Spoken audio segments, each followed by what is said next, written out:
Nice.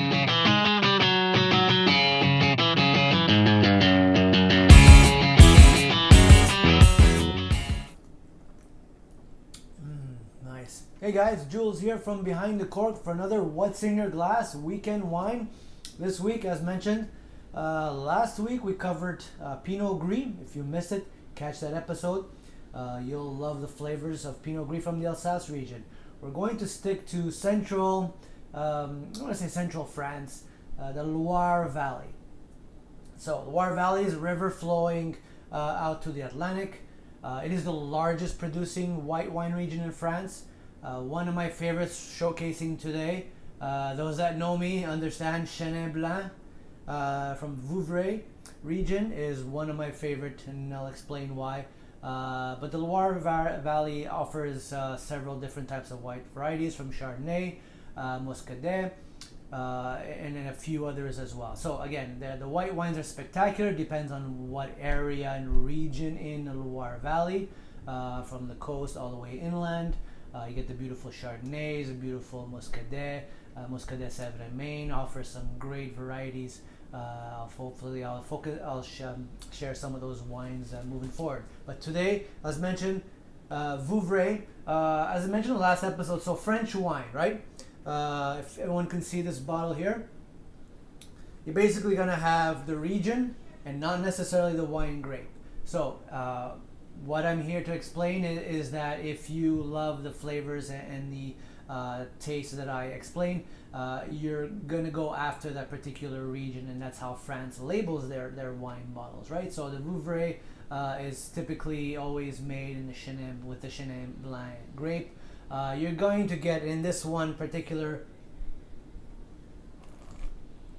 This one's made in a dry fashion. So Chenin Blanc can often come in off dry. It is just absolutely spectacular. It has this residual sweetness that is just, I mean, even in the dry type, you kind of still feel that there's a sweetness, because you're going to have yellow apple, you're going to have pear, you're going to have a bit of lime on the back end, and in warmer areas in the Loire Valley, you're going to have peach, nectarine, honeysuckle, and beautiful flower aroma. So just, I mean, just the description itself is just amazing. So you want to really, at the very least, try the Chenin Blanc. I'm telling you, you'll fall in love with it.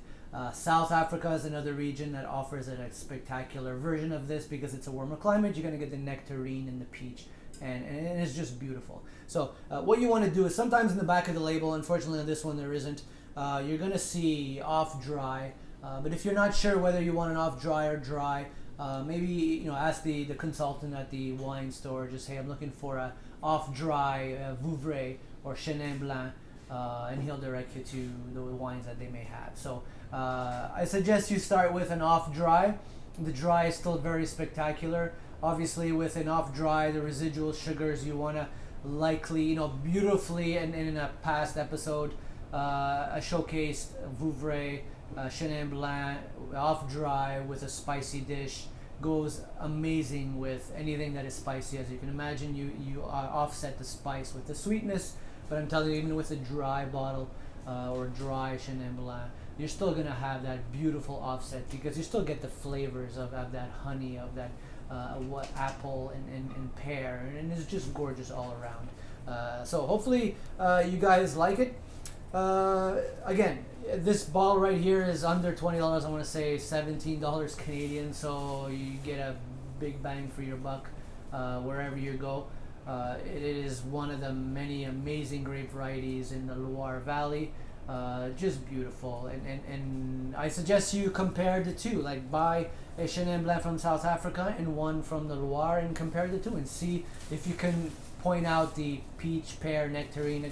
A good exercise is blind tasting, and just have your guests try one of each and say, well, which is which, and you get something that is a little bit more dry from the Loire Valley, and then something a little bit off dry from South Africa, and see if they can distinguish.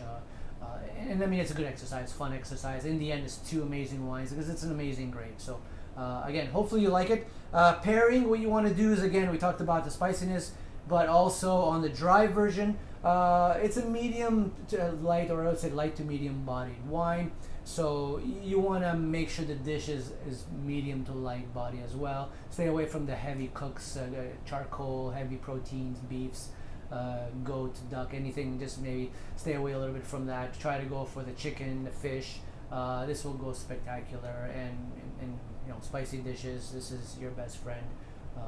So that's it. So hopefully you guys like it. Again, here Ambrosie from Vouvray. One of my favorites. We're gonna possibly stick to the Loire Valley in the next little while, or kind of venture, but the next few episodes will be French wine, demystifying a little bit, because a lot of it can be confusing, depending on the regions, depending on whether they're Grand Crus, whether they're second growth, whether they're Premier Cru, and then you have the the regional wines and so on. So a lot to choose from in France, a lot of history there. Hopefully we'll try to simplify a little bit for you, so you can get a taste of the different regions and their spectacular grape varieties. The soils in Loire are very, very unique as well, so it provides a really good backbone to the wines and the Chardonnays and the Chenin Blancs from the Loire Valley. So hopefully you guys liked it. Enjoy this for the weekend. Let me know what you think. If you like this video, like, share, and that's about it. Hopefully enjoy your weekend. And Jules here from behind the cork.